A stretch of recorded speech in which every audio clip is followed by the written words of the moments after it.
అయితే ఇంకొకటి దీంట్లో ఏంటంటే మెయిన్ గా వాళ్ళు చెప్పింది 50% క్యాప్ అని సుప్రీంకోర్టు చెప్పిందని, సీలింగ్ ఉంది. కాకపోతే మన చూస్తున్నాం తమిళనాడులో, ఆ తమిళనాడులో క్యాప్ ని తీసిపడి 62% కూడా ఇచ్చారు.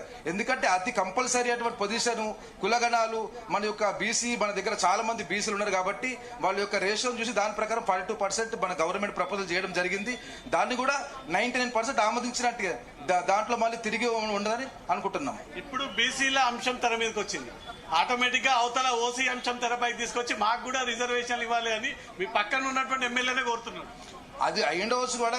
మనకైతే మొదటిగా ఇప్పుడు కావాల్సినటువంటిది ఈ సాఫీగా ఈ యొక్క sarpanch elections, ZPT elections, MPT elections, గ్రామాలలో కూడా రాజ్యాధికారం రావాలని ప్రతి ఒక్కరు కోరుకుంటున్నారు. మాకు రాజ్యాధికారం ఇచ్చినటువంటి ఫలాలు తినాలనుకుంటున్నారు. అది వాళ్ళ సక్సెస్ఫుల్ అయింది కాబట్టి మొదటిగా దీన్ని ప్రతిపాదిస్తాం, తర్వాత చూద్దాం రేపు ఏం జరుగుతుందో. దీనిపైన స్టే విధించే ఛాన్స్ ఉందా, లేదా ఎన్నికల తర్వాత దీన్ని వాదనలు విందామని చెప్పి కోర్టు అంటుందా, అసలు జీవోని కొట్టివేసేటువంటి అవకాశం ఉందా? ఎట్టి పరిస్థితిలో జీవో 9 ని కొట్టివేసే పరిస్థితి లేదు.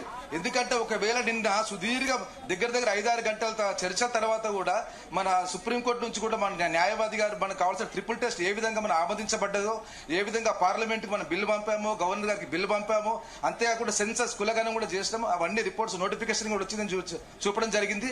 So almost all triple test కూడా మనం పాస్ అయిపోయినాం. సో ఎట్టి పరిస్థితుల్లో జీవో నంబర్ 9 ని కొట్టివేసే పరిస్థితే లేదు. అభిషేక్ సింఘ్వి నిన్న పిటిషనర్ ప్రభుత్వం తరఫున న్యాయవాదులు వాదనలు వినిపించారు. ఆ వాదనలు ఏ విధంగా ఉన్నాయి, కోర్టు నిజంగానే అభిషేక్ సింఘ్వి ఇచ్చినటువంటి వాదనను తృప్తి పొందే ఈ నిర్ణయం తీసుకుంటుందని వచ్చారు. 100% అభిషేక్ సింగ్ ఇచ్చినటువంటి వాదనలే కోర్టు తృప్తి పడ్డది. ఏ విధంగా అంటే ఆయన మొదటిగా అడిగింది, మీరు జీవో ఏదైతే ఉన్నదో గవర్నమెంట్ ఆర్డర్ మీరు ఛాలెంజ్ చేశారు, కానీ లెజిస్లేటివ్ పవర్ ని మాత్రం మీరు ఛాలెంజ్ చేయలేదు. ఒకవేళ చేసి ఉంటే కూడా లెజిస్లేషన్ చేయాలి. ఒక్కసారి యాక్ట్ అయిపోయిన తర్వాత మళ్ళీ మీరు జీవో అది ప్రాతిపదిక వచ్చినప్పుడు మీరు లెజిస్లేట్ చేయాలని చెప్పారు ఆయన. ఈ రోజు జరగబోయేటువంటి ఆర్గ్యుమెంట్స్ తర్వాత ఏదైనా మార్పులు చేర్పులు చేస్తే ఇప్పటికే అభ్యర్థులు నామినేషన్ సిద్ధమయ్యారు. ఒకవేళ చేంజెస్ జరిపితే మళ్ళీ వీరి పరిస్థితి ఏంటి, నామినేషన్ కానీ నోటిఫికేషన్లు కూడా కొన్ని మార్పులు రావాల్సి వస్తుంది.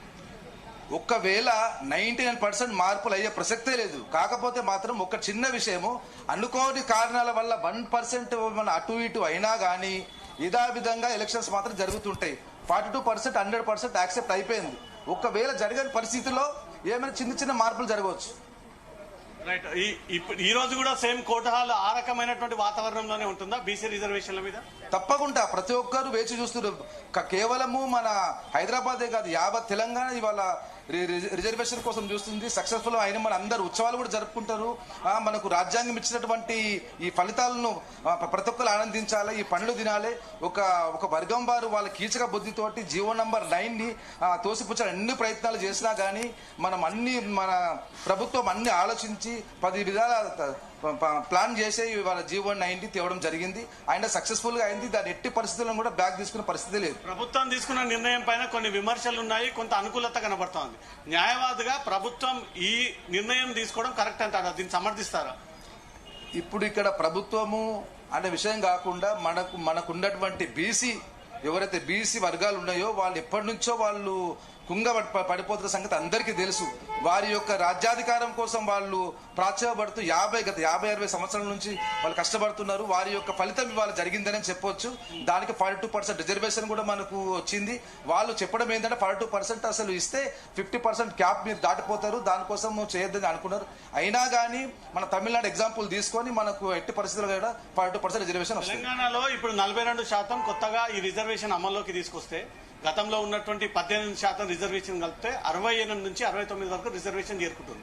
సేమ్ ఇదే రిజర్వేషన్ ని దేశవ్యాప్తంగా అన్ని రాష్ట్రాల్లో ఇంప్లిమెంట్ చేయాలంటూ కూడా తెలంగాణ ఇచ్చినటువంటి జడ్జిమెంట్ ని కోడ్ చేసి అన్ని రాష్ట్రాల్లో అడిగితే అది కూడా ఇది ఏంటంటే దీని ఎగ్జాంపుల్ గా తీసుకొని వేరే రాష్ట్రం వారు కూడా ప్లాన్ చేయవచ్చు. కాకపోతే ఏంటంటే అక్కడ ఉన్నటువంటి కులాలు, అక్కడ ఉన్నటువంటి వాళ్ళ వనరులు, ఇక్కడ ఉద్యోగాలు, మళ్ళీ వనరులను చూసుకొని మనం ఇచ్చారు. అదే విధంగా వాళ్ళు కూడా చూపెట్టగలిగితే ఆ ట్రిపుల్ టెస్ట్ పాస్ అయ్యగలిగితే అక్కడ కూడా వచ్చే ఛాన్స్ తప్పకుండా ఉంటుంది. ఈ రిజర్వేషన్ కేవలం లోకల్ బాడీస్ ఎన్నికల వరకేనా, ఇంకా భవిష్యత్తులో అన్ని ఎలక్షన్స్ కి, ఎడ్యుకేషన్స్ కి, లేకపోతే ఈ ఎంప్లాయ్మెంట్ విషయంలో ఉంటుందా? ఇప్పుడైతే జరుగుతున్నది ఓన్లీ ఫర్ ఎలక్షన్స్ పర్పస్ అనుకుంటాను. కాకపోతే ఇది వచ్చే రోజులలో ఇది ఈ ఇంప్లిమెంటేషన్ మొత్తం అన్ని education and as well as voting పైన కూడా ఉంటుందని అనుకుంటున్నాం.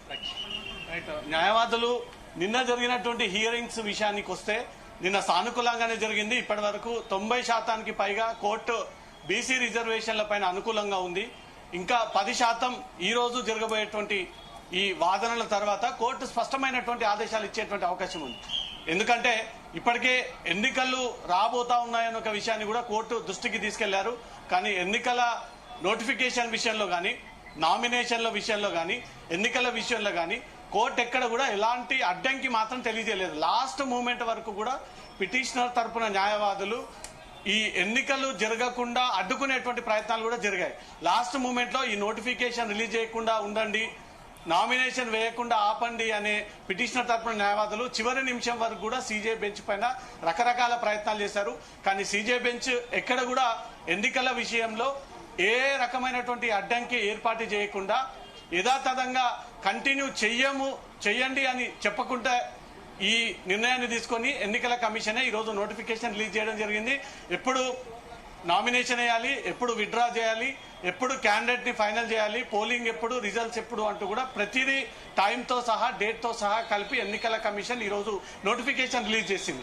ఈ రోజు 2:15 కోర్టులో జరగబోయేటువంటి వాదనలు ప్రభుత్వం తరపున ఈరోజు కౌంటర్ వాదనలు వినబోతా ఉంది.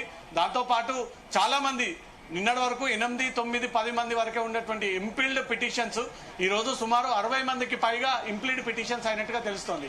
వారికి కూడా అవకాశం కల్పించేటువంటి ఛాన్స్ ఏదైనా ధర్మాసనం ఇస్తే వారికి ఉన్నటువంటి అభ్యంతరాలు కూడా ఈ రోజు తెలియపరిచేటువంటి అవకాశం ఉంటుంది.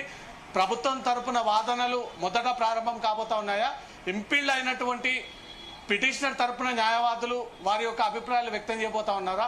2:15 హైకోర్టులో దీనిపై ఒక క్లియర్ కట్ గా స్పష్టత వచ్చేటువంటి అవకాశం ఉంది.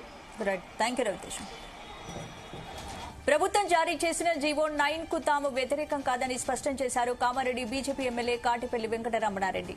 ఓట్ల కోసం కుల మతాలను వేరు చేసే రాజకీయాలకు తాము వ్యతిరేకమంటున్న కాటిపల్లి వెంకటరమణారెడ్డితో మా ప్రతినిధి ఫేస్ టు ఫేస్. బీసీ రిజర్వేషన్ల పైన బీజేపీ ఇప్పటి వరకు స్పష్టమైనటువంటి వైఖరి తెలియజేయలేదు. మనతో కామారెడ్డి ఎమ్మెల్యే ఉన్నారు. నిన్న దాదాపు 72 మంది ఇంపీల్డ్ అవుతూ వివిధ పార్టీలందరూ కూడా వాళ్ళ మద్దతు తెలియజేశారు. ఎందుకు బీసీ రిజర్వేషన్ లో బీజేపీ సైలెంట్ గా ఉంది? బీజేపీ సైలెంట్ ఉందని ఎవరన్నారు? రాష్ట్ర అధ్యక్షుడు ఆల్రెడీ అందరికన్నా ముందే అనౌన్స్ చేసిండు, మా పార్టీ ద్వారా మేము సపోర్ట్ చేస్తున్నామని. రాష్ట్ర అధ్యక్షుడు చెప్పింది అందరూ ఫాలో అవుతారు. అక్కడ ఎవరు కూడా ఆపోజ్ చేయలేదు.